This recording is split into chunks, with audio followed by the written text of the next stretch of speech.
Well, good morning, and thank you for watching us here for Live Impact News on 13 News Now Plus. My name is Eugene Daniel, and if you are watching us on the streaming app or on YouTube Live right now, we certainly appreciate it. Let's take a look inside of our studio here in Hampton Roads, Virginia. We have producer Sarah Calloway right there and meteorologist Hunter Force. And boy, do we have a lot to talk about, right? And so as the entire country, it seems, at least much of the South and us in this region and Northeast has been dealing with those cold temperatures, still the aftermath of this last winter storm a few days ago. We're staring down at another weekend potentially for another Arctic blast here, man. And so I'll go ahead and let you take it from there because I'm sure if anyone's like me, I have questions on what we're looking at for this weekend. Yeah, it's going to be 2 weekends in a row of some wintry weather. But the difference between last weekend and this weekend is that this upcoming weekend seems to be a bit more snow rather than a wintry mix and that sleet and ice, which is good because you don't want to see ice. Sleet isn't as bad as ice, but if you can get an all snow storm, why not? And especially because it's likely to be fluffy snow. So shoveling it isn't going to be that tough if you get enough where you have to shovel. But we have the weather impact alert as we head into this upcoming weekend. We've had this over the last couple of days, this impact alert for accumulating snow, the possibility for some tidal flooding, and some gusty winds. We could see gusts 50 to maybe even 60 miles an hour closer to the coast. This low pressure system that is going to evolve off the coast is going to be a pretty strong one. So that's why we're going to be seeing some gusty winds and the potential for that tidal flooding. And it's looking like we'll see some snow moving in as we head into the middle of the day. So late morning into the early afternoon, midday, we'll see that snow developing. And then it'll start to get a bit heavier as we get into Saturday evening and Saturday night. There is the potential we could see a few dry pockets kind of filling on in. So there could be periods where you're not seeing any snow, but it'll be fairly consistent heading into the day on Saturday and then into Sunday morning. But Saturday night, looking like that's when we'll see the heaviest of snow rolling in, but also the possibility for some blizzard conditions with those gusty winds and the snow blowing all around. And then by Sunday morning, we'll start to see this taper off. So by late morning into the early afternoon on Sunday, we start to clear out and things are looking much better. So cold weather is going to be in place. It's going to be there. Highs on Saturday are only going to be right around 30 degrees. We'll see the snow developing as we head into the late morning and early afternoon. Another cold day on Sunday, but we start to see the wind picking up more into Sunday morning. So it'll be a very windy start to Sunday morning into the early afternoon. Highs again only around 30 degrees, but feeling much cooler than that with the wind chill. Now, right now we do have winter storm watches in effect for the entire Hampton Roads area. I'll pull those up for you. So this includes the peninsulas, eastern shore down into the south side and eastern North Carolina. A good chunk of Virginia is in this, except for northern Virginia. Pretty much the entire state of North Carolina under winter storm watches. And even as far south as South Carolina and Georgia, all included in these winter storm watches. So you remember last week, these alerts stretched thousands of miles. Yeah. This time, as we zoom out, it's just us.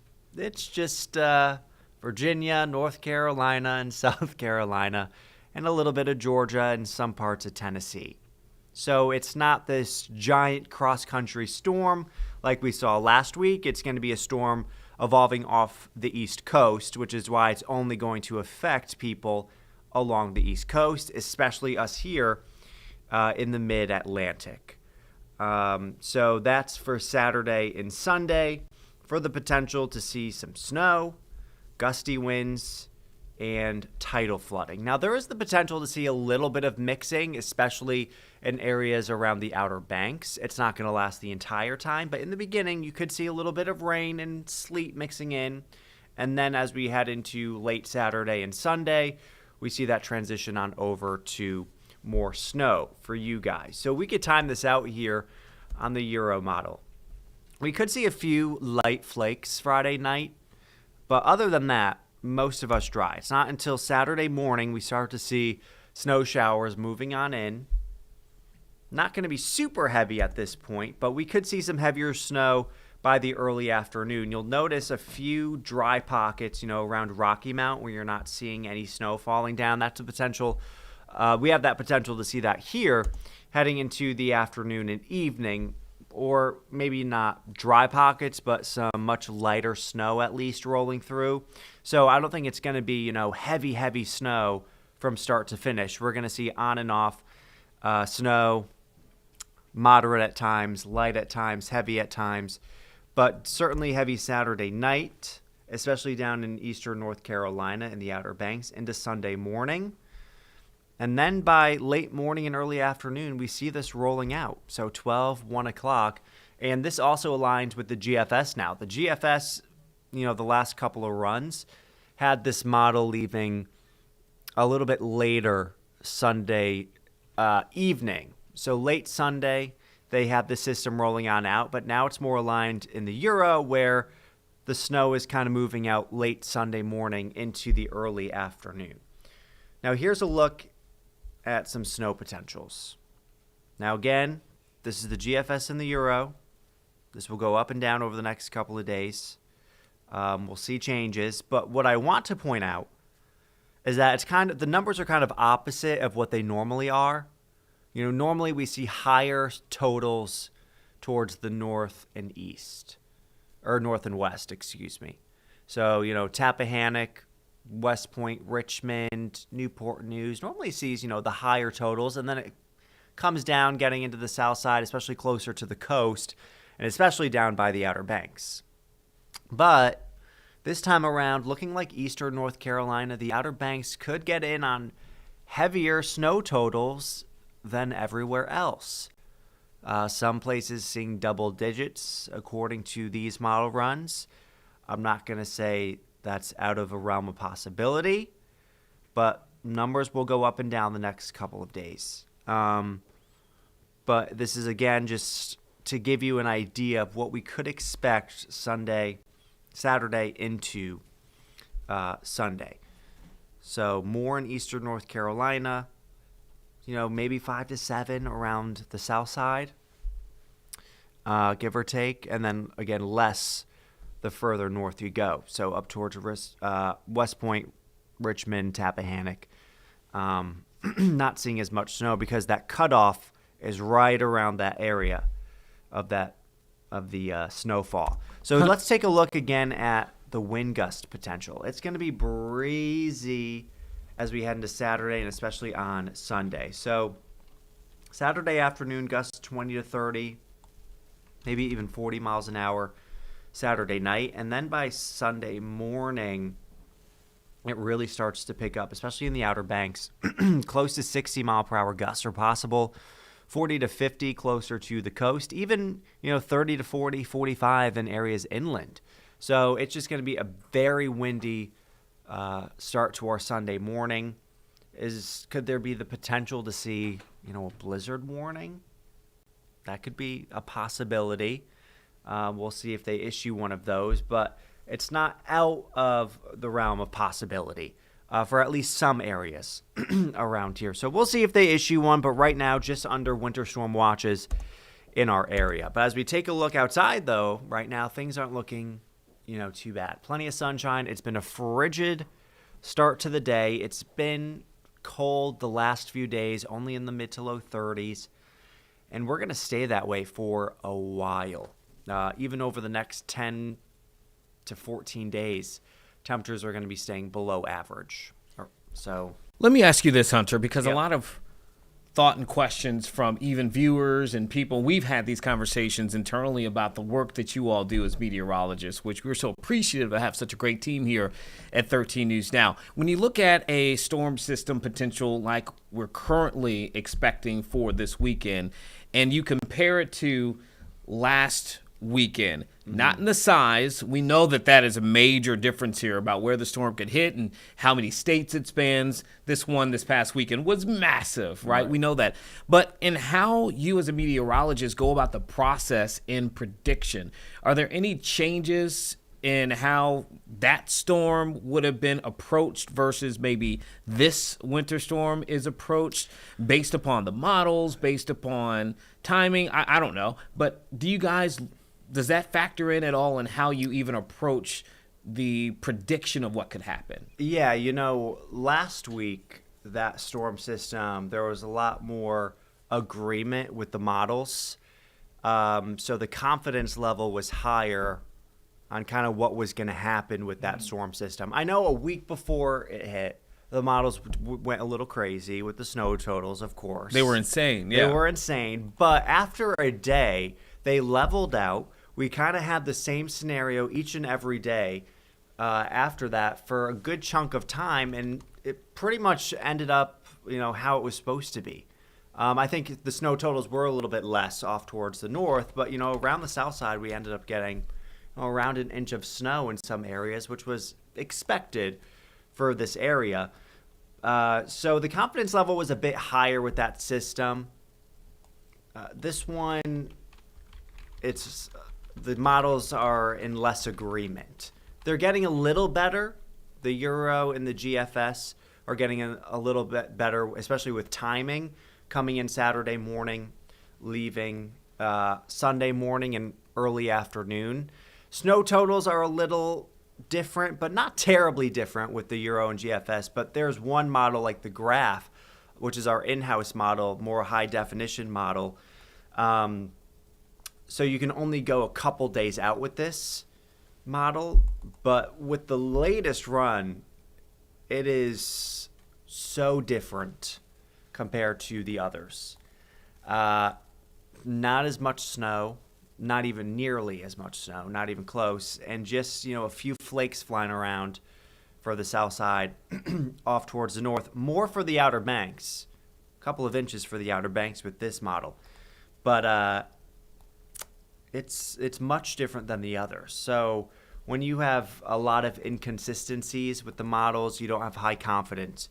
But I think they're coming in line a little bit better, where we do have a pretty good idea of what's going to happen. But again, it all depends on where this low pressure system tracks. That is the $1 million question.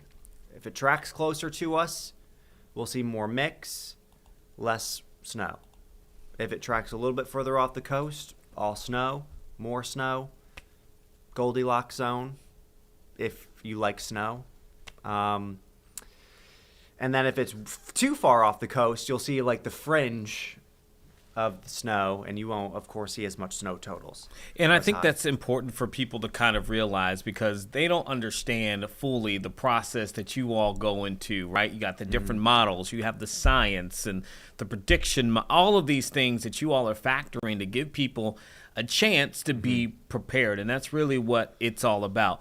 We want you to be the most prepared for whatever comes your way as possible. And so it's just interesting to me when I read like comments and people are saying, oh, but X, Y, and Z didn't happen. No, that was communicated that this was the chance that could happen. And so I think being able to pull back the curtain and people seeing what you all are having to deal with, they're like, oh, okay. Yeah, we get it. There's a lot that goes into it, and we really try our best to give you the most updated information. If things change, we let you know. We really do try our best. We're not trying to, gatekeep any information on any storm. Of course, we want you to be prepared and safe and get what you need. Especially if a snowstorm is coming, you want to get your nice good snacks. I don't want to keep that from you. I want to give you as much time as you can to get those, because some people wait last minute and it's too packed for the grocery store. But, yeah, you don't want to be that person. Now, meanwhile, there are plenty of students and probably maybe some teachers. They love their job, but they can take some time and be at home for snow. They have families too. And so there are people who are like, man, are we going to have a snow day. Now, again, this is over the weekend. We're not looking at this based upon what you're saying to be on a Friday or even Monday. Right. However, I know one thing I was asking of Craig recently was because it's still so cold, if it does indeed snow, even to the level in which it could be on the lower end, I'm assuming it will stay at least on the ground for some time because it doesn't look like, according to your 7-day, the temperatures are going to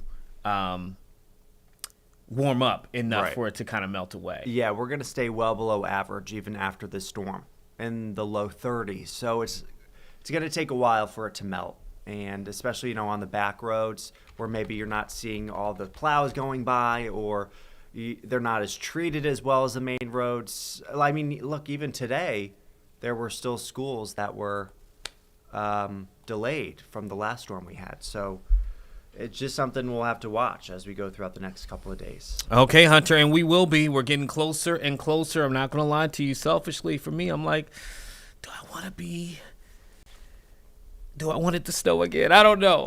But I'm with you. Either way, we know that we'll be here and we'll be making sure everybody can stay safe and informed, and that is what we love to do. But can I just see the 7-day real quick? Oh, yeah, sure. let's put it up. Anything Sarah says we have to do, by the way. 1,000%. Here is the 7-day. Look at that. Cold. Snow on the weekend, weather impact alert Saturday and Sunday. And then even into middle of next week, we're still in the upper 30s. So no major warm-ups are on the way. Although I'll take 38 because it's trending in the right direction. I suppose.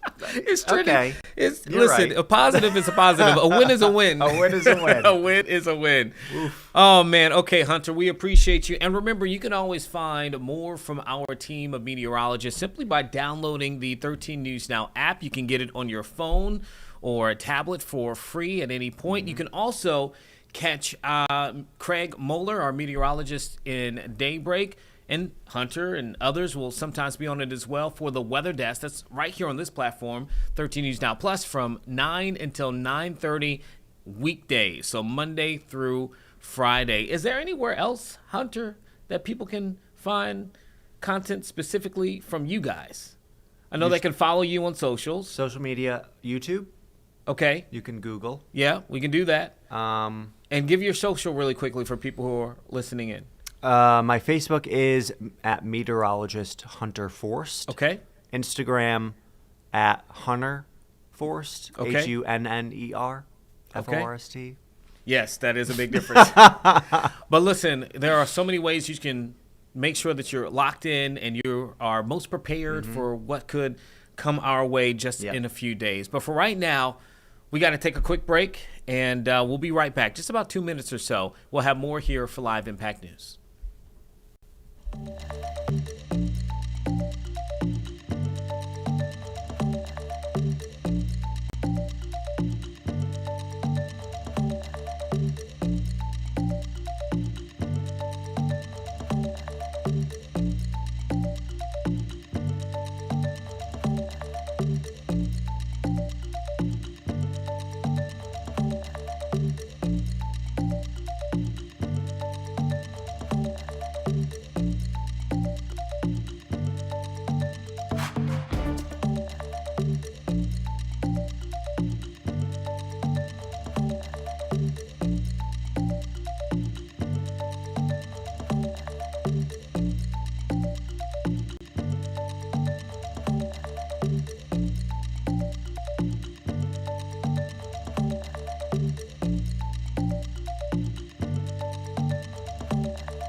Thanks for sticking with us here for Live Impact News. I'm Eugene Daniel here in Hampton Roads, Virginia. But you know what? The entire world is setting their attention on some events that are taking place in Minneapolis. We will have the latest on that later on in the stream. But first, we want to take you to Fairfax County, where we have the latest and live look right now on the trial of Brendan Benfield. He's the man accused of killing his wife and another man in an effort to extend his affair with their live-in au pair. That is him right there. Now, yesterday, he took the stand for the first time in this trial following its beginning again, following the killing of his wife and that other man. Let's go ahead and share a story, a package that was ran from yesterday so we can catch you up to speed, and then we'll go straight live to the hearing where it looks like he is still on the stand. Brendan Banfield took the stand at his murder trial and denied plotting with his children's au pair to kill his wife, Christine. That is absolutely crazy. He's also charged with murdering Joseph Ryan, the man prosecutors say was lured to the family home in Fairfax County, Virginia, as part of an elaborate plan. Juliana Perez Magalhaes, the au pair, who is the prosecution's star witness, testified Banfield told her he wanted to get rid of his wife, but Banfield claiming the allegations are not serious. Did you ever create any sort of a plan with Juliana? No, there was no plan. I think that it's an absurd line of questioning for something that is not serious. Banfield says both he and his wife had affairs throughout their marriage, but he acknowledged she did not know about his romance with the au pair. Did you love your wife? Very much. Did you want to continue your marriage with your wife? Yes. Do you love your daughter, Valerie? More than anything. Earlier in the trial, Magalhaes testified she saw Banfield stab his wife. I was able to see him stabbing her. The jury was shown police body camera video of Banfield in the hospital, being told his wife did not survive. Your wife has died. Those were enormous wounds, and it's not. There were so many. Banfield is due back on the stand today. Sophie Flay, ABC News, New York. And there he is right there on the stand at the moment. And so what we're going to do now is we're going to take you live. This is in Fairfax County, Virginia, where Brendan Banfield is currently on the stand testifying in his murder trial. So let's listen in for at least the next few minutes.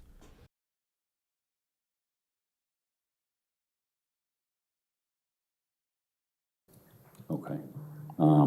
And so in terms of your search of the basement, did you do it like a law enforcement officer? I would say that it was a quick search. The lights were off in the basement when I arrived, and I didn't hear any people or movement in the basement other than ourselves and the dog. So okay.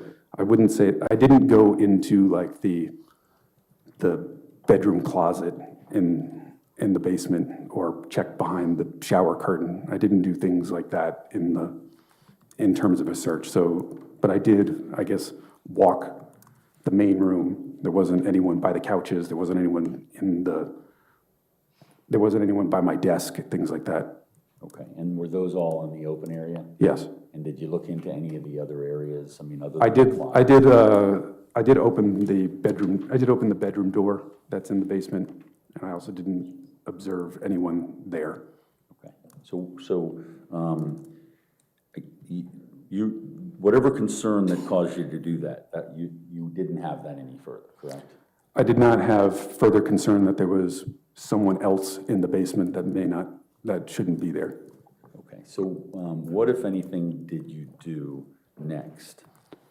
And frankly, what instructions did you have for Juliana and Valerie?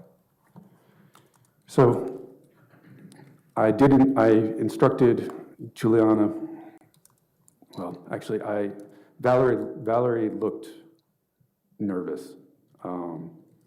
She was kind of wide-eyed looking at me, and I knelt down to her, and I told her to stay there with Juliana, and she said, "Okay, Daddy."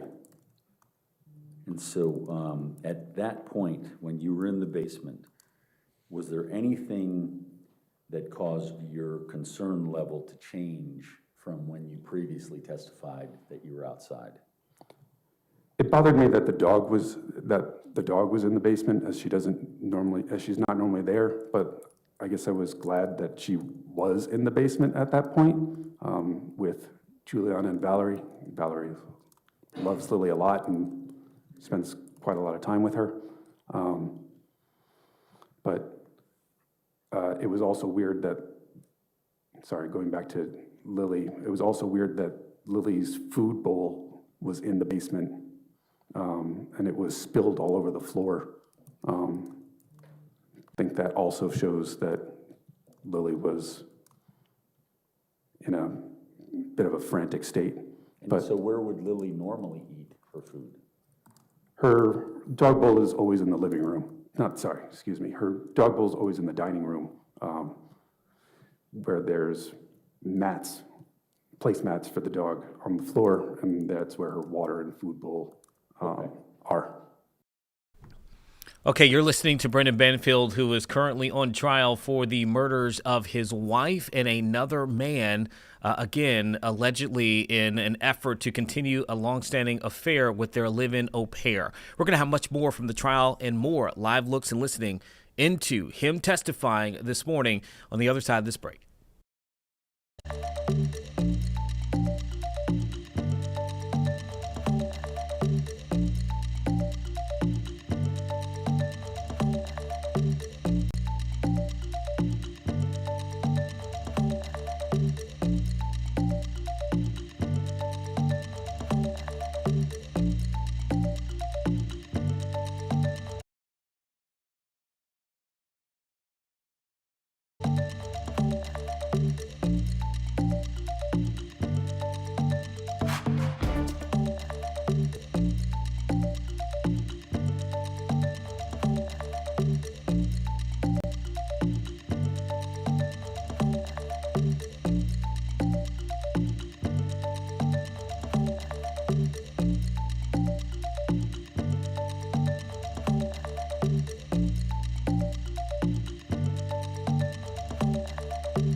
Okay, we are back here for Live Impact News. We're going to continue watching the live trial taking place as Brendan Banfield, the man in Fairfield, in Virginia, in Fairfax County, accused of killing his wife and another man there for an affair scheme, is testifying right now. So let's go ahead and cue it back up, Sarah.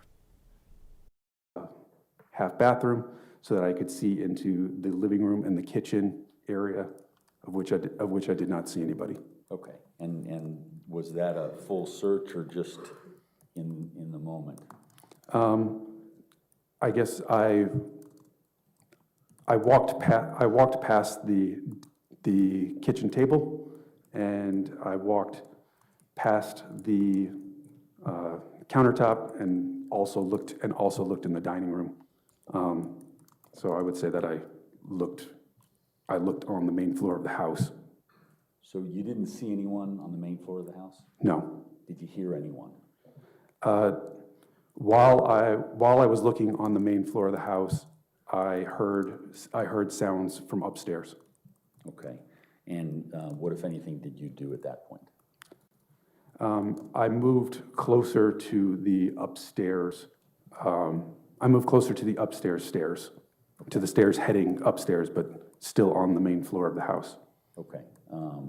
And was that a better position to hear or know what's going on? That's where the sound seemed to be coming from. There's regular ceiling over the kitchen and living room area, but in the foyer area, that leads to upstairs, which is where I heard the sounds coming from. Okay. And what, if anything, did you hear? I heard the sounds of, I would say, moaning, as well as sound of skin-on-skin contact. And what did you think was going on at that point? Sex. Okay. Why didn't you call 911 at that point? Well, I believe that it was an affair that was going on at that point. That doesn't seem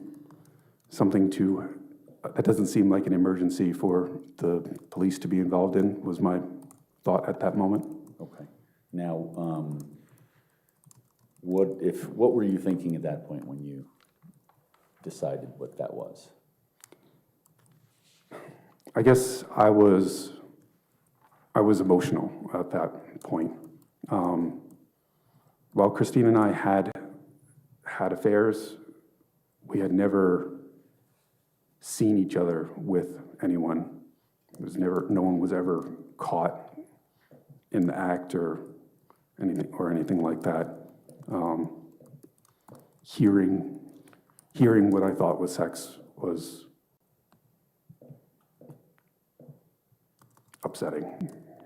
So what were you thinking to do? What was your thought process at that point? I thought about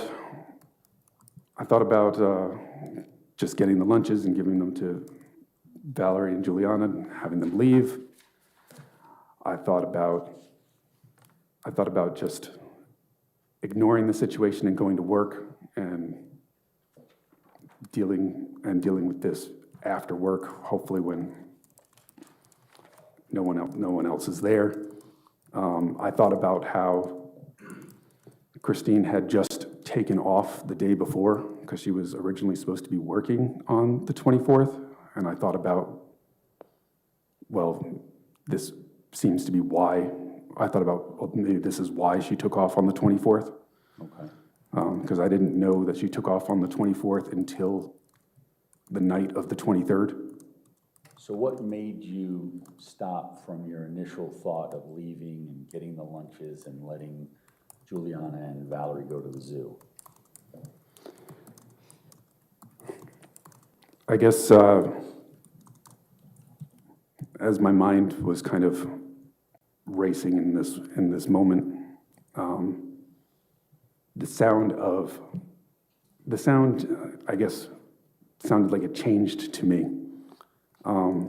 Instead of what I thought was the sounds of sex, I thought that the impact sounds sounded forceful, and that Christine's moaning sounded painful and not pleasurable, and that the distance between the sound of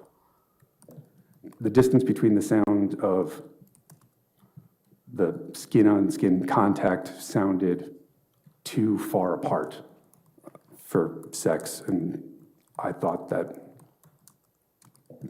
maybe she was being hurt. So what did you do? I started to go up the stairs. Okay. Did you draw your weapon at any point? While I was walking up the stairs, I did unholster my weapon, and I angled my body going up the stairs so that I was facing the bedroom door, which once you go up several of the stairs, I can see, because I'm taller, but I could see the bedroom door was partially open, maybe 8 to 12 inches, something like that, but I couldn't really see in the door. But you could, were you able to determine whether that was the area where the sounds were coming from? That is, I could tell that was the direction of the sound was coming from the master bedroom area. That's the only door towards the left once you go upstairs. Okay. When you, from the main landing by the front door, to get to the top level, describe for the ladies and gentlemen of the jury the level that you're talking about where the sounds were coming from. So once again, you would go up several stairs, and then there would be a small landing, and then you would go up one step to another small landing, and which then you would kind of U-turn or switch back and go up another 8 or 9 stairs to the top floor. I don't know exactly how many stairs, maybe 16 or 18 total, but like 8 at the bottom, and then the landing, and then 8 at the top, and then you're at the upstairs hallway. Okay. Given what you'd heard, did you go right into the room? Actually, I heard the door open on the main floor when I was by the landing. When I heard the door open on the main floor, I saw Juliana come up partially at the basement door. Okay, and so you were both on the same level at that point? No, I was on the stairs, heading up the stairs, and I kind of only did a quick glance, seeing that Juliana was there, and then I continued up the stairs. And did you give her any instructions as to whether to go back to the basement? I didn't say anything to her. Okay, so you continued on? Yes. But you realized she was there? I did. What, if anything, did you do next? I continued up the stairs and made a left towards the master bedroom. Okay, and in terms of the landing where the master bedroom is located, describe for the ladies and gentlemen of the jury what way you had to go from the top of the stairs. I went to the left, as that's the way towards the master bedroom. There's double doors to the master bedroom. To the right would be a bathroom, the guest room, Valerie's bedroom, and Juliana's bedroom. Now, so you went left at this point? Yes. And what, if anything, did you do at that point outside the room?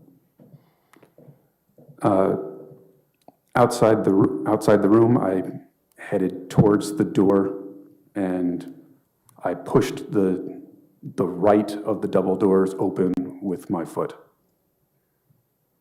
And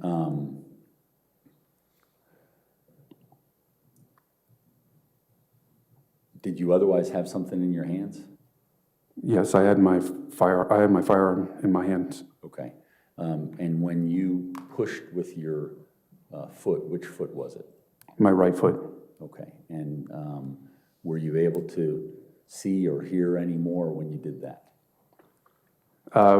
Pushing the door open with my right foot revealed Christine, and who I now know is Joseph Ryan. They were on the floor near the bottom left of my bed, kind of in front of the master bathroom door, just past the bed, in between the bed and the tall dresser. Okay. So you just described it as the bottom left. Describe for the ladies and gentlemen of the jury, how do you come to bottom left? What position are you in order to describe it that way? If you're in the bed. Yes, if you were in the bed or facing the TV that's in there, the left would be bottom left corner. That would be the part that's closest to the master bathroom. Okay, thank you. And so you indicated you saw Joseph Ryan and Christine. Yes. Had you ever seen Joseph Ryan before? I had never seen Joseph Ryan before. Had you ever had any communications with him before? On February 24th is the only time I had communications with him in that room. Okay, so when you observed this, and please tell the ladies and gentlemen of the jury exactly what you observed with regard to his contact with Christine. Christine was, I would describe as nude and on all fours, on her hands and knees. And Joe Ryan was behind her, like angled slightly behind her. Okay, again, you are watching live as Brendan Banfield is on trial, testifying in his own murder trial there in Fairfax County. Now, at the bottom there, you see their Senate Majority Leader John Thune is currently speaking in the Senate floor.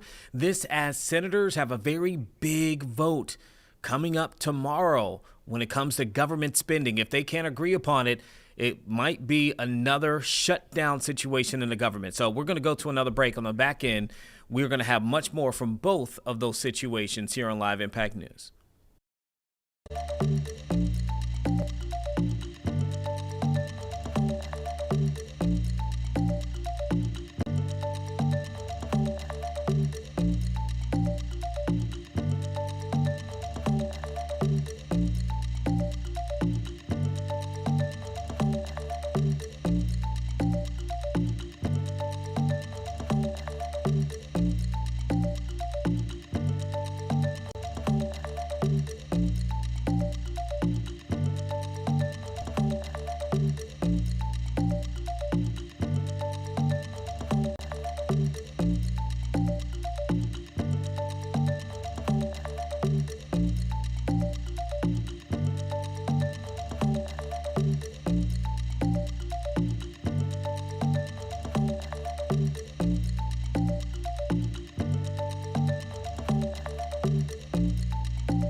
Thanks for sticking with us here for Live Impact News. We're following two live events right now. The au pair trial in Fairfax County. Brendan Banfield taking the stand in his own murder trial. But we also have there Senate Majority Leader John Thune currently speaking as the Senate is just now hours away tomorrow from a deadline to reach an agreement on government spending. So let's take it to the Senate floor in Washington, D.C.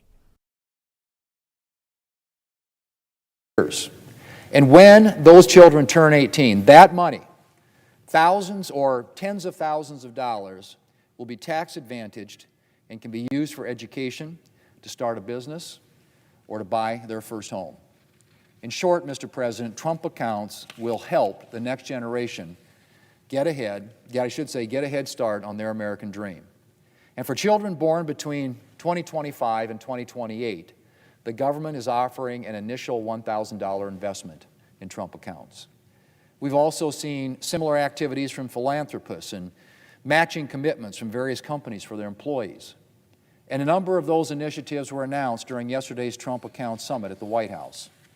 Mr. President, musician Nicki Minaj was among those at yesterday's summit. She grew up in a housing project in a family that faced its share of financial struggles, and she's now raising her own family. She recently said of Trump accounts, and I quote, "This program will benefit everyone, decreasing the gap for future prosperity between children who traditionally aren't born with a full bank account and children who are," end quote. Mr. President, I hope that parents will take the opportunity to learn more about this option to invest in their children's future. Because the more people learn, the more they'll see the potential to set their children and an entire generation of Americans up for success. Mr. President, a good education is the key to opportunity. It's one of the best gifts that parents can give to their children. Thanks to the working families' tax cuts, the next generation will have greater educational freedom and be empowered to seize more opportunities and to find increased success. Our legislation puts our nation's children on a smoother path to achieving the American dream, and it gives a whole generation more opportunities to get ahead. Mr. President, I yield the floor, and I suggest the absence of a quorum. Clerk, call the roll. Ms. Alsterbrooks. Okay, so the timeline of all of this, again, the government shutdown, in order to be avoided, would need to have an agreement by Senate on a government spending bill by tomorrow. The big issue at hand right now is what is happening in Minneapolis and across the country when it comes to the Department of Homeland Security and people's thoughts on ICE and immigration enforcement. In that bill, a part of it is to create more funding for DHS.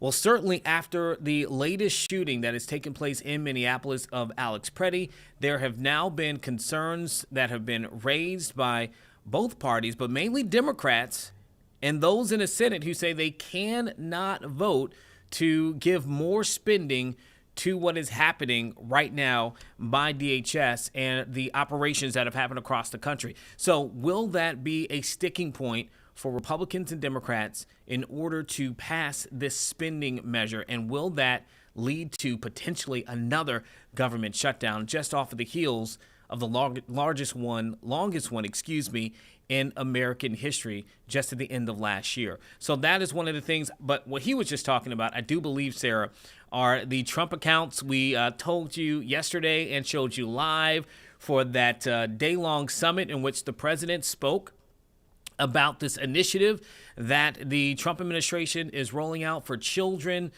with Social Security numbers in the United States born between 2025 and I believe 2029, that they may be able to open up these kind of like IRA accounts in which it starts with $1,000 from the Treasury, according to the IRS, and then parents and guardians are able to, starting in July of this year, place at least or up to $5,000 into those accounts for the children. All right. It's an effort the president and his administration say, and you just heard from Senator Thune there on the back end of his conversation, to build wealth for the next generation. OK, that is a rollout that is happening. It just happened yesterday.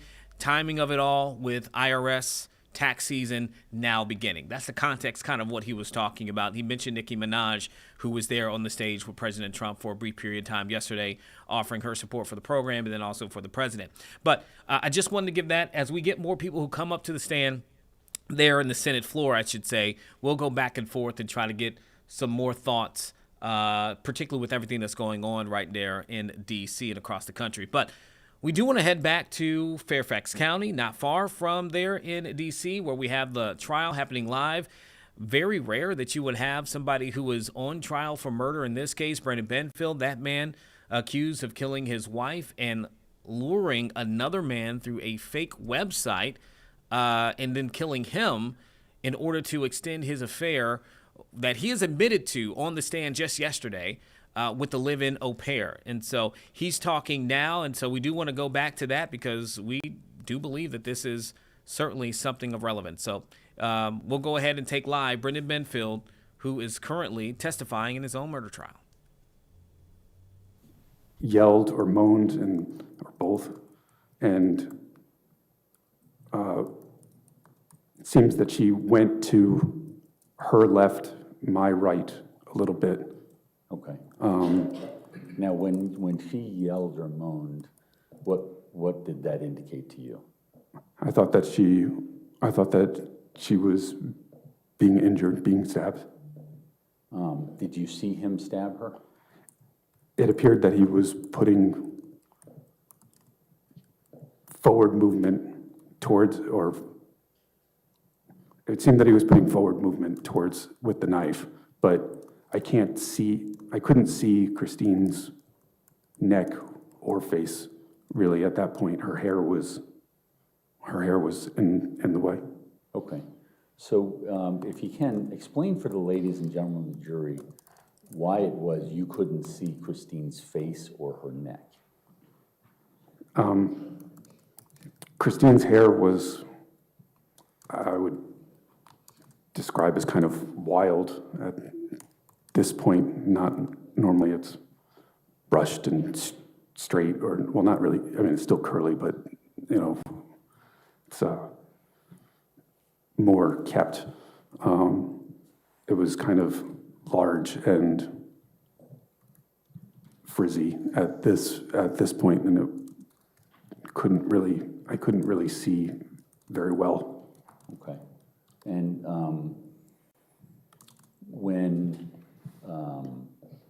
so I interrupted you. So well, go ahead and tell the ladies and gentlemen of the jury what you were following up with. I'm sorry, I don't. So you indicated in your previous answer that you couldn't see whether or not he had stabbed her in the neck or made contact with the neck. Correct. Okay. And that she had made some sort of a sound and pulled away. Yes, so she kind of moved to her left and to my right, but my best guess is that he had a grip on maybe the back of her neck, maybe the back of her hair. I can't see his left hand at this point, and so she did not really go anywhere. Did she appear to be injured greater than what you thought when you saw her? It appeared that she had some amount of, I believe that she had some amount of blood in her hair at this point. From where you could see it? Yes. Okay. Now, let me just ask you this. Other than your training, had you ever shot a person before? I had never used my firearm outside of a range situation. And just to clarify my question, it sounds like you had shot somebody in training. You just did training, correct? I did not shoot anybody in training. I have not used my weapon in duty at any point, or the only time I had used my firearm was at a gun range or at training. Okay. Was that a concern for you while you were in the moment? There wasn't a lot of space between Joe and Christine. I was very fearful of hitting Christine. And so what if anything, when the time came, well, were you considering using your firearm? Yes. At what point did that start? I mean, very quickly in the situation, but there's only, his head isn't far from Christine's head. I guess his part of his body is partially behind Christine's body. Part of his body is behind the bed. It's a very tight situation. Okay. And so you delayed from your first instinct? Judge, objection is to leading. What, if anything, did you do then? I'll sustain the objection. I mean, I know that I told him to to let her go at least one more time. And then I know that I told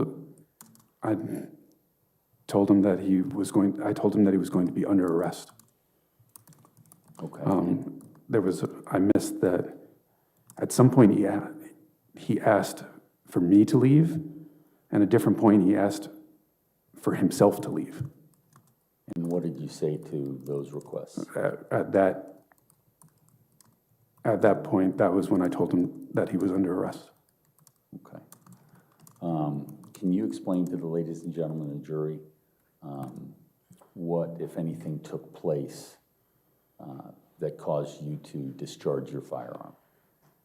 It appeared that he did a very forceful stab towards Christine, and Christine kind of spun away from him. So she was facing towards me, and I guess she like rotated as she spun away from him and landed on her stomach on the ground. This kind of had Joe now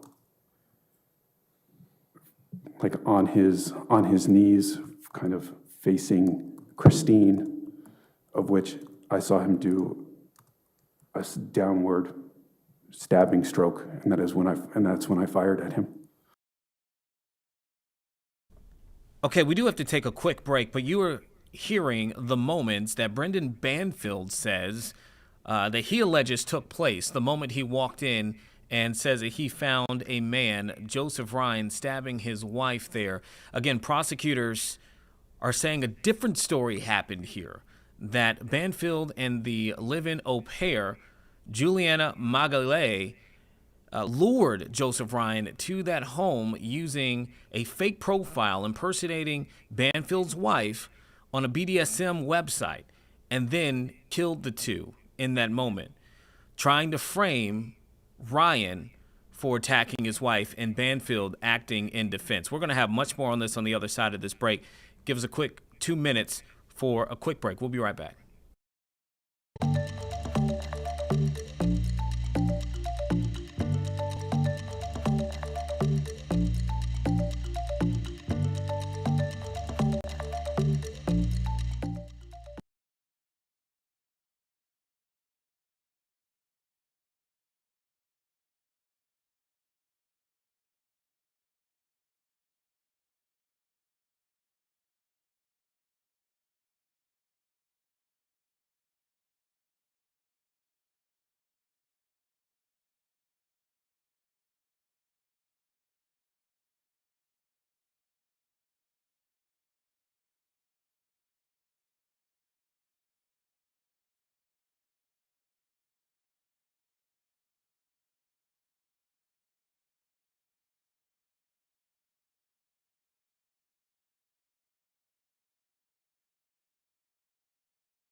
Okay, let's head back to Fairfax County, where Brendan Banfield is on the stand right now, testifying on the moments he says the murder happened of his wife and another man inside their Fairfax County home. Let's go straight back to it.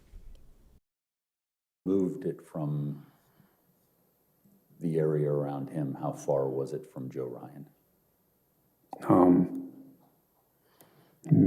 Maybe 5 or 6 feet, but immediately next to me. Okay. So what did you do then next? I didn't notice that Joe was moving. And Well, let me ask you this. Did you ever touch Joe? I never touched Joe at any point during this encounter. Okay. And when you moved the knife, what did you then, what happened next? I turned around and faced Christine, and I kneeled down next to her. Okay. And what was her position at the time that you kneeled down next to her? At that point, she was on her stomach. She was kind of writhing back and forth, kind of rolling back and forth. And I guess at some point, pretty quickly, she rolled over onto her back. Was that with your assistance? At that point, she was doing that on herself. I don't think that I helped her roll onto her back. Okay. What, if anything, were you doing to assist her at that point? So she was holding her neck, and she told me that she couldn't see, and I asked her to let me see, indicating that her hand was covering her neck, and she very shakily removed her hand from her neck, and I could see the wound on the right side of her neck. Okay. And what, if anything, did you do at that point? She told me to put my hand there, and she had put her hand back on her neck, and then I put my left hand on top of her hand, but she pulled her hand from underneath mine and put her hand back on top of my hand and put pressure on my hand, I think indicating that she wanted more pressure on the wound. And did you do that? Yes, I had. Okay. I had my hands on hers, trying to apply pressure. And she was helping you? Yes. And so at that point, had you asked Juliana to call 911? At that point, I noticed that Juliana was in the room, and I told Juliana to both call 911, and I told her to watch him, meaning indicating to Joe. So the position that you were in when you were attending to Christine, where was it in relation to Joe at the last time you saw him? Joe was behind me. I wasn't facing Joe. I was kneeling down with Christine in front of me. I guess my body orientation would be towards the master bathroom. Okay. And what if anything happened next? Juliana she looked like she was stunned, but after I told her to call 911 and watch him, she seemed to dart forward and went into the master bathroom. Okay. And did you ask her to do that? No. Do you know what she was doing? I mean, I know what she was doing now, but I don't know. I don't think I was thinking about what she was doing at that second. That's what I'm asking, is what was she did you know what she was doing at that time? I don't think that's what I was thinking about Okay. I don't think I was thinking about what she was doing at that time. Now, what happened next? Christine told me that she was bleeding out and that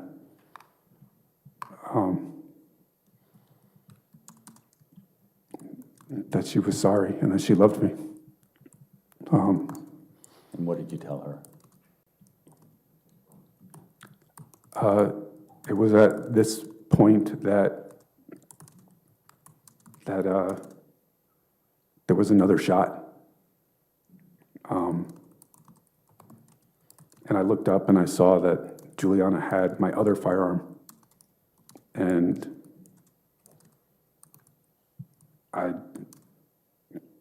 was stunned that Juliana had shot. Okay. Did you, where was she in relation to where you were? She was in front of the master bathroom door. This is kind of a double door. And so, how far do you think she was from you when you shot? Not very far at all. Shot? Not very far at all. Maybe 4 or 5 feet.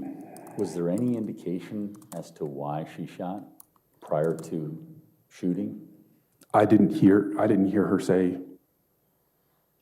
anything prior to. I didn't hear her say anything prior to her shooting. Now, at any point, do you recall Joe Ryan touching you?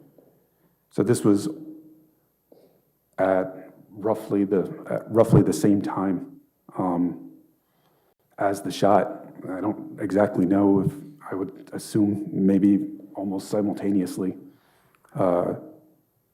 Joe Ryan struck me in my shoulder, like the back part of my shoulder blade.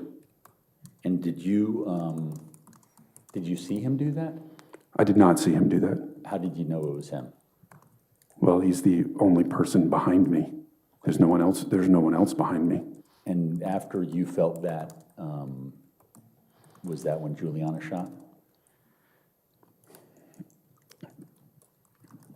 To me, those all seem to be within the same second. It's hard to say exactly. Okay. Now, when you were, so you were tending to Christine prior to Juliana shooting, correct? Yes. Were you able to maintain whatever it was you were doing for Christine? I don't know exactly why, but my reaction to being hit and Juliana shooting was to stand up, and I stood up and turned around and looked at Joe. Okay. Joe was then further back, closer to the wall, and partially on the dog bed. Now, did you make sure that he was not getting up again? I looked at him. He did not appear to be moving at that point. Okay. What did you then do? I yelled for Juliana to call 911 again, and I turned back around and went back to Christine. Now, do you know what Juliana did with the gun that she used to shoot Joe Ryan? At some point, I know she put it on the bed. Did you observe that? I don't think I observed her putting it on the bed. Okay. And the gun that Juliana shot Joe Ryan with wasn't the gun that you have, correct? No, the gun that I shot Joe Ryan with was my duty weapon, a Glock 19M, and the gun that Juliana took out of the safe, was a Glock 43X. Now, the gun that you used to shoot Joe, was that put back in the holster? I did not put my gun back in the holster. I put it on the ground next to me. Basically just right at my side, kind of where I was kneeling. So where, in terms of position, when you were tending to Christine, what position were you facing? I was facing Christine towards the master bathroom door, and yeah. And so when you put your gun down in order to aid her,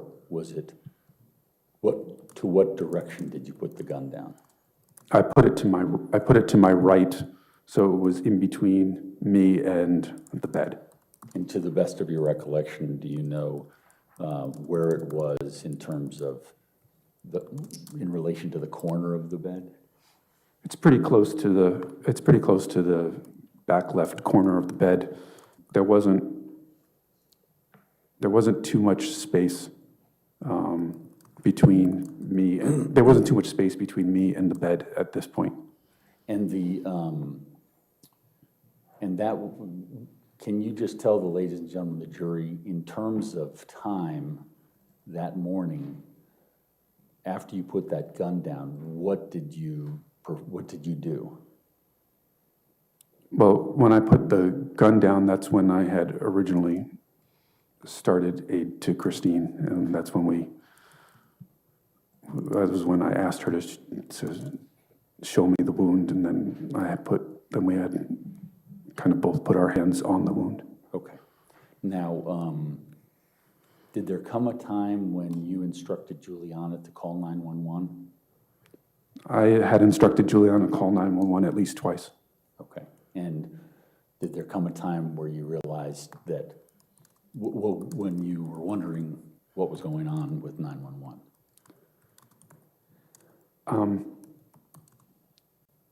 She seemed to be, after she shot. Okay, we'll be right back. We're going to take a quick break here on Live Impact News.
Thanks for staying with us here. Listen, the trial is still going on as we are hearing Brendan Banfield give his testimony on what happened, in his words, when he walked into his wife, ICU nurse Christine Banfield, being attacked by another man, Joseph Ryan, stabbed to death, saying Ryan stabbed his wife, she died, and that he says it was their live-in au pair who he was having an affair with, who then shot Ryan to death there. He's giving his testimony there. Again, he is accused of those murders as a part of a deliberate plot to continue an affair with their au pair. We're going to have more on that. We're going to continue to record that, but we do have some other live events that are taking place right now that we really want to make sure that we get to within this stream.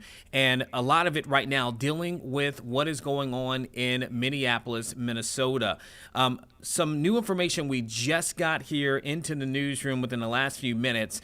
The new Virginia Attorney General, Jay Jones, has now joined a coalition of 21 other attorneys general across the country in denouncing the DOJ's attempts that have now been reported to get the state of Minnesota to hand over voter rolls in response to having the ICE enforcement operation slowed down there within the state. That has been reported on over the last several days. That demand is being reportedly coming from, Pam Bondi there within the Trump administration. Again, we're just getting this.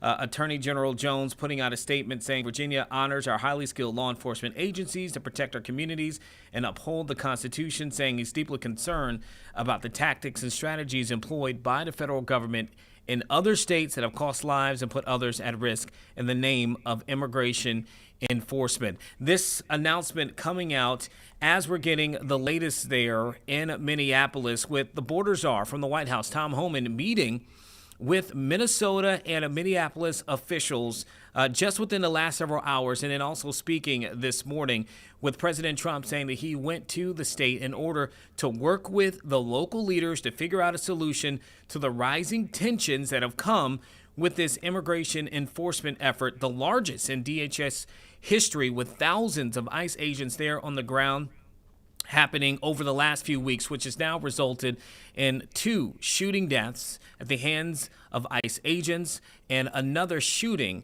in which that individual did not die. One of the people who did die is this man right here, Alex Preddy, which even in his case, within the last several hours, this new video that has surfaced that is now being investigated by DHS, looked at by state and city officials, that appear to show a man who looks like Preddy, which has been multiple media outlets have confirmed in talking with people who know him and family members that he was kicking a vehicle by a ICE agent in a separate incident a full week prior to the shooting and that interaction with ICE agents that ultimately led to his death. Okay, all of these things coming out within the next 24 hours. Also, the Trump administration considering new guidelines for federal immigration officers in Minnesota. This as those 2 officers who allegedly fired their weapon that was in that interaction with Preddy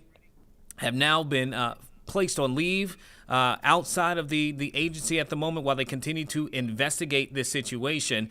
Now, we were able to hear from Homan earlier today, and we're going to get to that. We're going to hear his full comments, about 15 minutes long, but we want to catch you up to speed to some of the other things that have taken place out of Minneapolis and its impact here.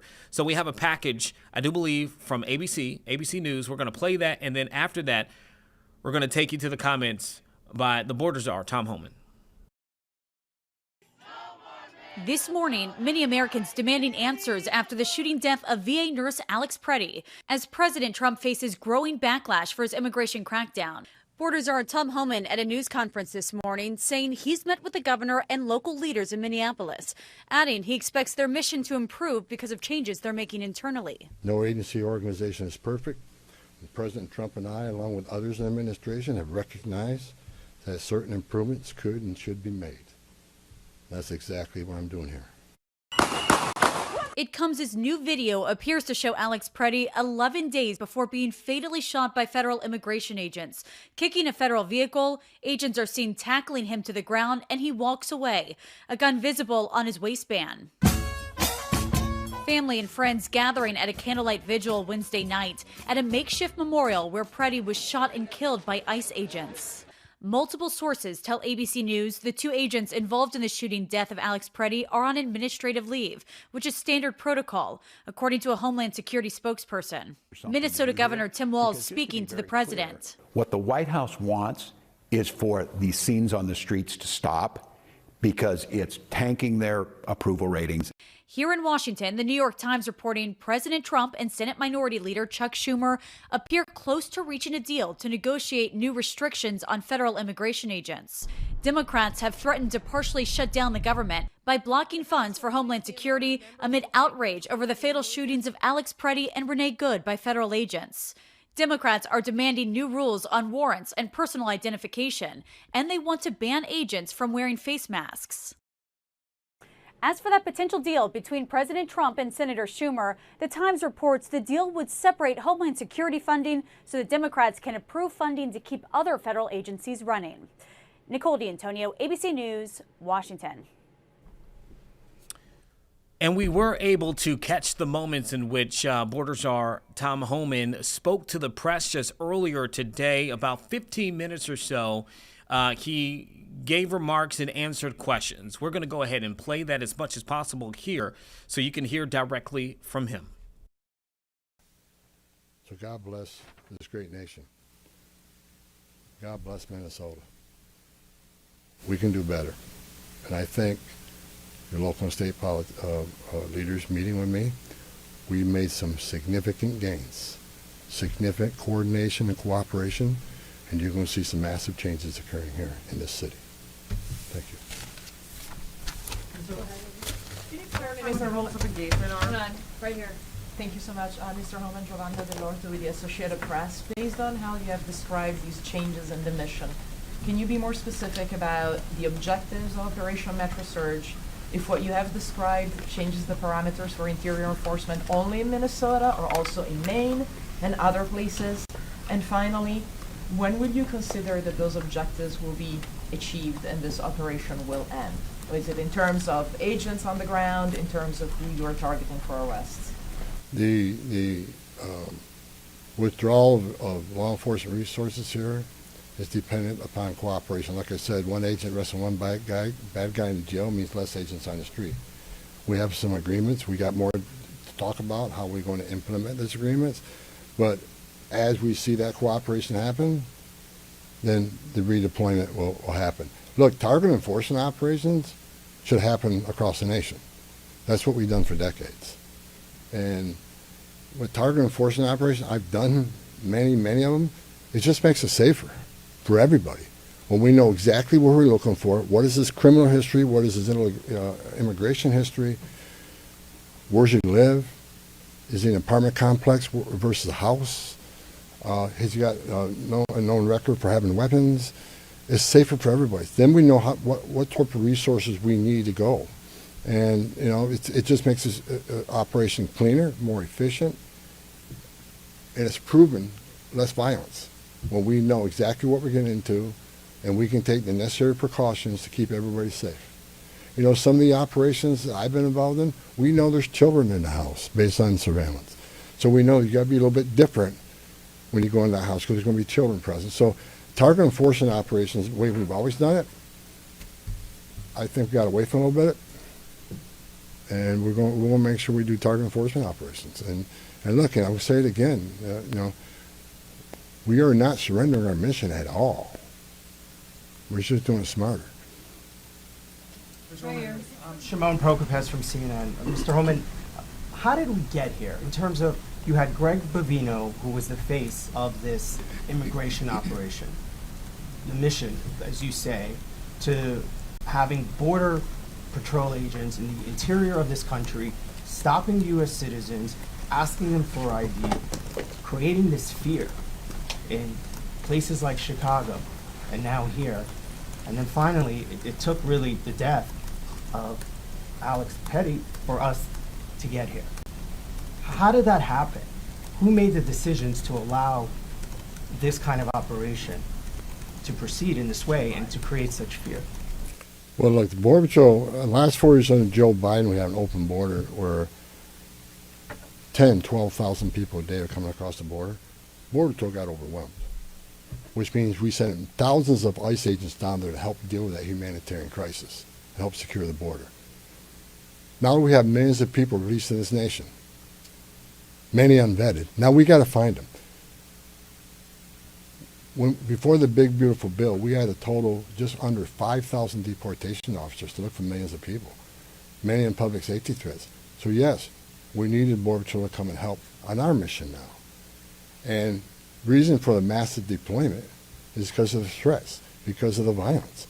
Our officers need to be protected. If I'm on an operation, an arrest team, I'm going to a house, I got to be busy with that guy, the dangerous guy, and I can't keep looking over my shoulder at what's happening outside that house. So we brought extra resources in to provide that security. And as I said, as we drill down on these great agreements we got and this great understanding we have means less. So we can draw down those resources. When the violence decreases, we can draw down those resources. But based on the discussions I've had with the governor and the AG, we can start drawing down those resources as far as those looking for public safety threats being released, and do it in the jail with much less people. So the drawdown is going to happen based on these agreements. But the drawdown can happen even more if the hateful rhetoric and the impediment and interference will stop. So Border Patrol, I was a Border Patrol agent. These men and women are patriots. God bless them. They're here to help us.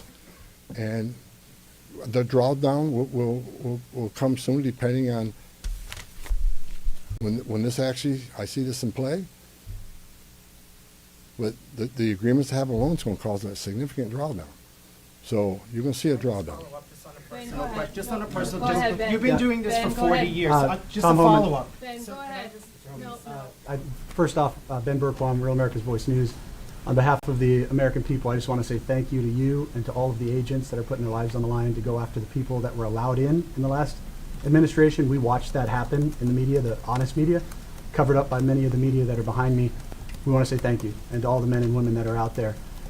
Can you talk to us about what's being done with the leadership on these signal chats, on these WhatsApp chats that are organizing the attacks against you, the obstruction against you? Are we going to be arresting those individuals as well? And to the folks out there in America that voted for this, that want mass deportations because they saw a mass invasion under Joe Biden, what would you say to them? How are we going to get to that point? Well, first of all, about the organization and the funding of the attacks on ICE. I'm not going to answer a lot about that because I'm not going to show our hand, but they'll be held accountable. Justice is coming.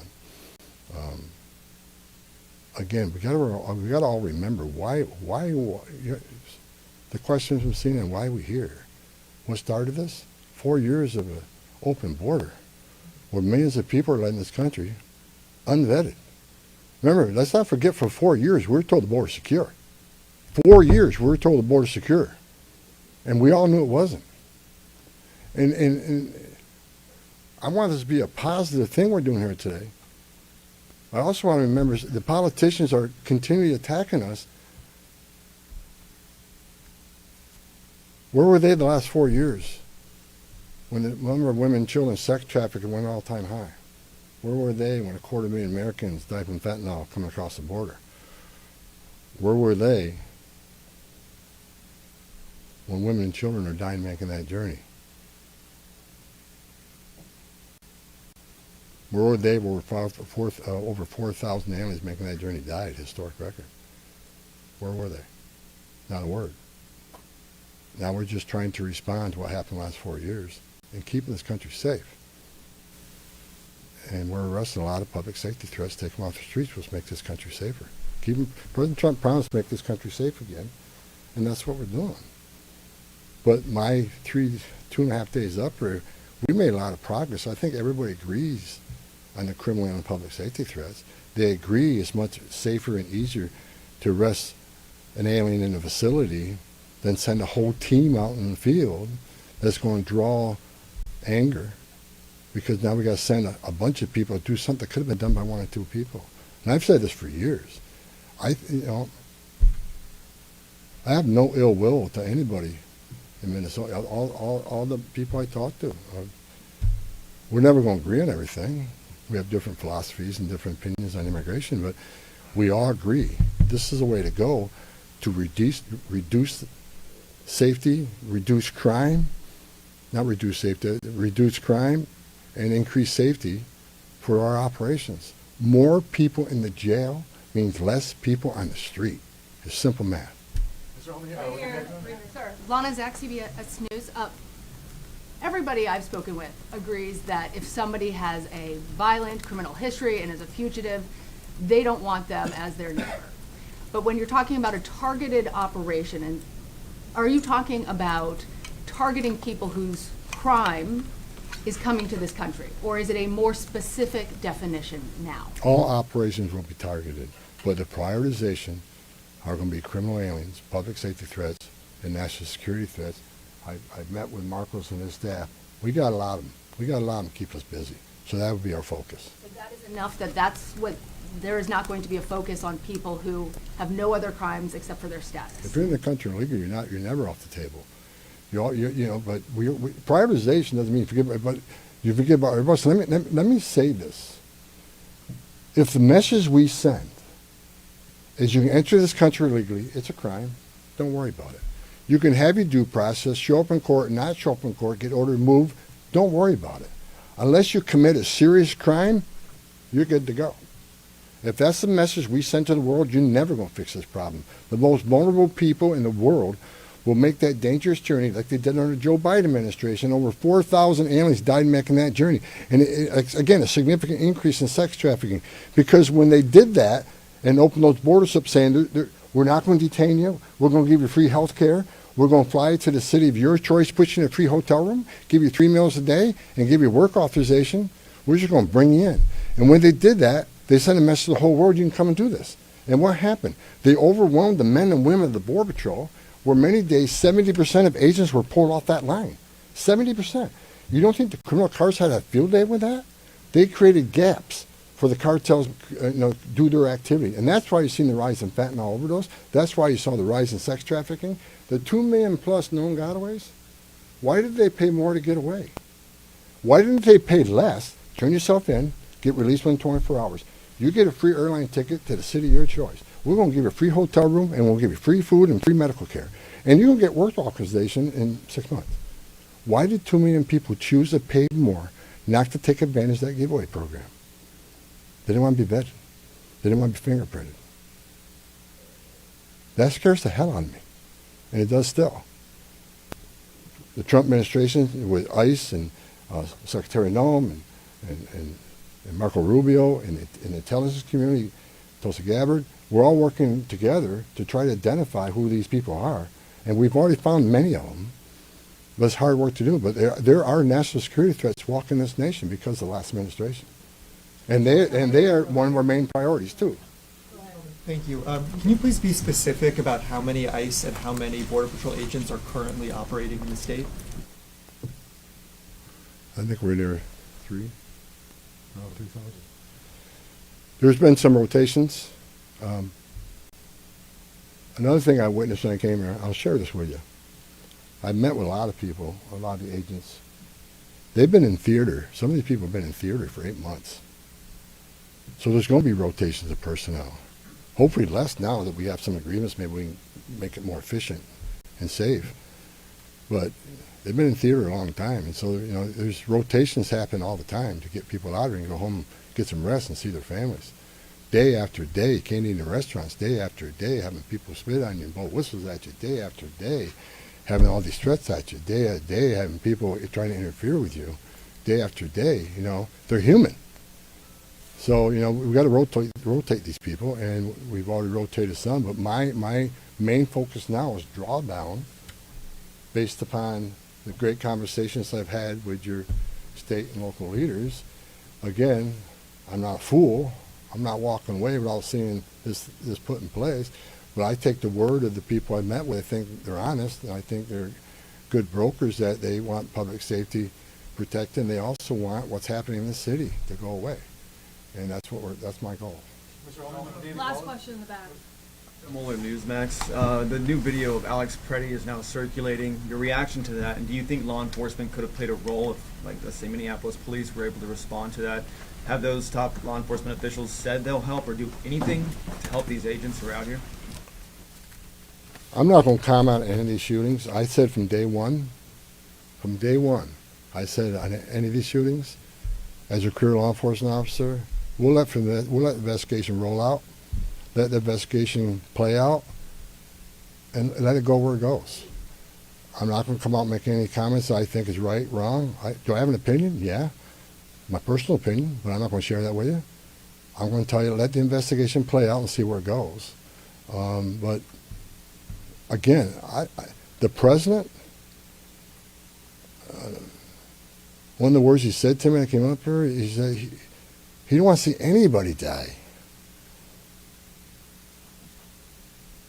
The less interference, the less rhetoric, the less, I have buried Border Patrol agents and I buried ICE agents throughout my career, and the saddest thing I've ever done is hold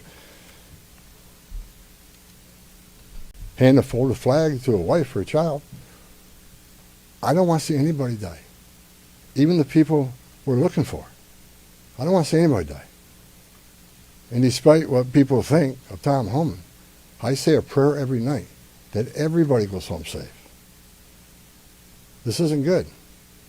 But I think my conversations the last 2.5 days are leading us to a safer community. Letting ICE officers operate in the safety and security of a jail more than on the street. I think anybody here with common sense would say it's safer to arrest a public safety threat in the safety and security of a jail. And let me tell you, what is that going to result in? Less collateral arrests. When we go find that bad guy, when we find that bad guy, many times it's with others. Well, guess what? They're in the country illegally. We're going to enforce immigration law. They're coming too. You want less collateral arrest? Less in the jail. But we're going to enforce immigration law. For the people to say we're here to surrender our authority and the mission of enforcing immigration law, you are wrong. We're going to do target enforcement operations, and we're going to prioritize the public safety threats and national security threats. That is what we're here to do.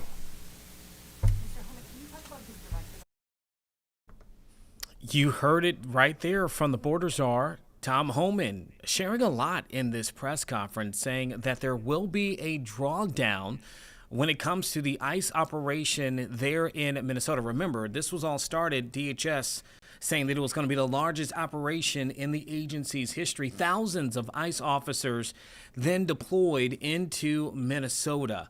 Well, he says there is going to be some form of drawdown, but they are not going to stop the mission. They're just going to do it smarter, he says.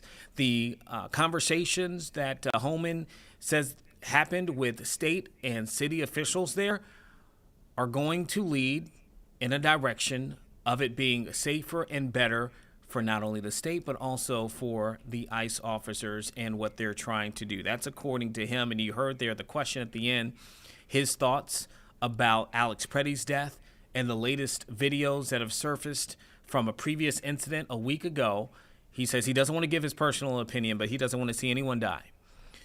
So interesting things coming out of that press conference there with the man who now, according to President Trump, is going to be spearheading the efforts to kind of ease tensions there in the state and to still get done what the administration is trying to accomplish when it comes to immigration enforcement. Of course, we're going to have much more from Minneapolis throughout the day, but we do want to go ahead and take a quick break here as we have just about 20 minutes left in the stream.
Okay, welcome back here to Live Impact News. We just heard from Tom Homan, who spoke to reporters earlier this morning. And right now, we want to show you two live events happening right now in Washington, D.C. At the top there, you have the House Minority Leader, Hakeem Jeffries, who is speaking to reporters at the moment, answering questions about what's going on in our country. At the bottom there, you see President Trump, who is leading a cabinet meeting. We're going to start there, listen to what the president has to say. And on the back end, depending on what the president's saying in the moment, we'll see if we can tune in to Jeffries' press conference. 4% GDP growth in the fourth quarter, and that's despite the fact that we had a Democrat shutdown. We would have had, that number would have been 7%, which is a number nobody's ever heard of. And we've been given great national security because of tariffs, and we've also been given unprecedented income because of tariffs. Part of the income that we gave, $12 billion, we gave to the farmers of our country. So that yesterday I was up in Iowa, and they were very happy, Madam Secretary. Yes, sir. They were very, very happy. They were great. So the GDP growth in the fourth quarter was great. And it's going to be, I think we're going to have an amazing and incredible year. Hopefully we won't have a shutdown. We're working on that right now. I think we're getting close. The Democrats, I don't believe, want to see it either. So we'll work in a very bipartisan way. I believe not to have a shutdown. We don't want a shutdown. And just yesterday, the S&P 500 hit 7,000 for the first time ever. There's never been any time at which it's done like that. And the other stocks also, I think it was 52 times for the Dow, had hit a record high.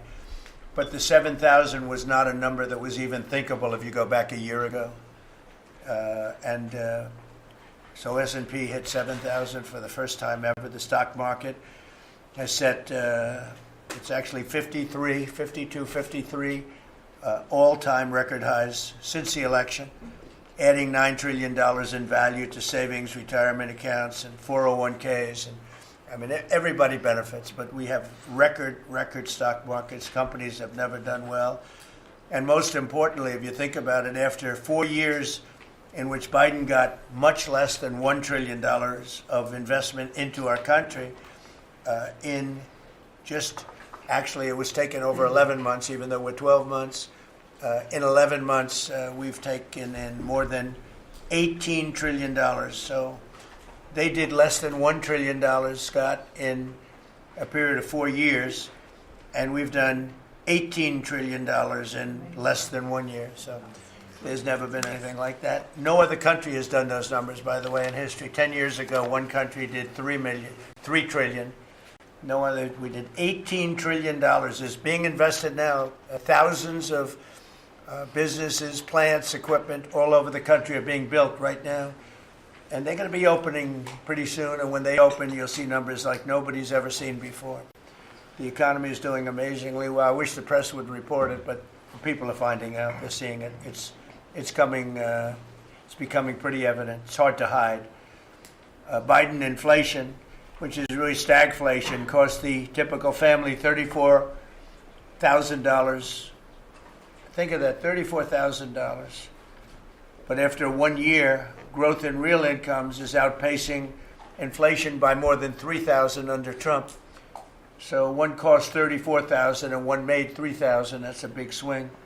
Gasoline has plunged to, think of this, over $4 a gallon, depending on where you are. In California, it's $7, $8 a gallon. I was in Iowa, and they had $1.85, because I had it at $1.99 a gallon. And I was corrected by two farmers that said, I just bought my gasoline for $1.85. So, Chris, you have to be doing something right, you and Doug, right? But I don't want to give you too much confidence. You got to keep it going. We're drilling, I think I can say we're drilling more than at any time ever in the history. We're taking out more energy out of our land, but specifically, if you look at oil and gas, we've never been anywhere even close. Is that a correct statement? That is correct. Okay, we're going to switch gears here now for the next few minutes, and we'll listen to the House Minority Leader, Hakeem Jeffries.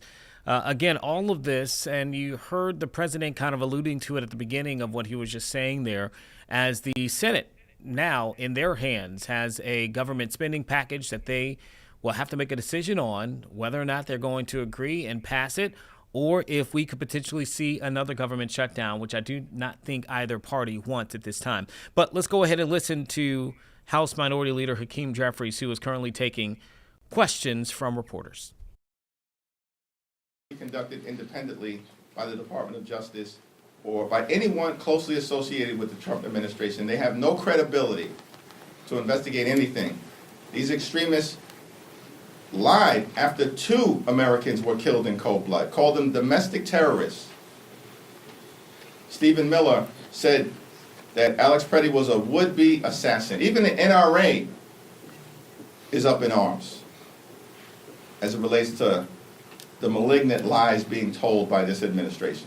So, from an accountability standpoint, if someone breaks the law, this is a pretty simple, non-controversial American principle. They should be investigated and prosecuted criminally. The administration is incapable of doing that. And so, state and local law enforcement should explicitly have the authority to investigate crimes that are committed by DHS agents in their state and local jurisdictions. We also are strongly of the view that masks are completely and totally unacceptable. It's incredible to me that Republicans passed legislation, their signature bill, the thing that they're proudest of, the one big ugly bill, Largest cut to Medicaid in American history. Ripped food out of the mouths of hungry children, seniors, and veterans. And why did they do that? In part, so they could give ICE more money than they've ever been given before and unleash thousands of masked agents who are brutalizing and killing American citizens. This is the Republican priority. It's unbelievable. And so there's a clear contrast between who they are, what they represent, who we are, what we represent. And part of the problem with the masks is that it connects directly to the lack of accountability. And if you have these masked individuals engaging in thuggery directed at law-abiding immigrant families and American citizens, it reinforces for them that they can behave with impunity. They were directed apparently to do this by Donald Trump and Kristi Noem and Stephen Miller. So that clearly has to change. And when it comes to American citizens, like, we should have an explicit prohibition that DHS cannot detain or deport American citizens, period, full stop. The American people support it. The American people also support enforcement of the Fourth Amendment. These extremists seem to believe that the Fourth Amendment prohibition on unreasonable searches and seizures, they should read it. They claim to be fans of the Constitution. These extremists seem to believe that the Fourth Amendment does not apply to DHS enforcement activity. They've lost their minds, and the American people know it. And so we believe that a judicial warrant should be required in all circumstances related to DHS and ICE activity before they can break into homes or rip people from their cars, break glass. The American people reject it. It's out of control. It's one of the reasons why ICE is deeply unpopular right now, and they will remain so. So yes, we need judicial warrants as well. And all of those items we interpret as within the broad categories that Leader Schumer has set forth. Would you like the ban on deportation of American citizens as part of this? I think that, in what country are we living in if it's controversial to prohibit a ban on American citizens?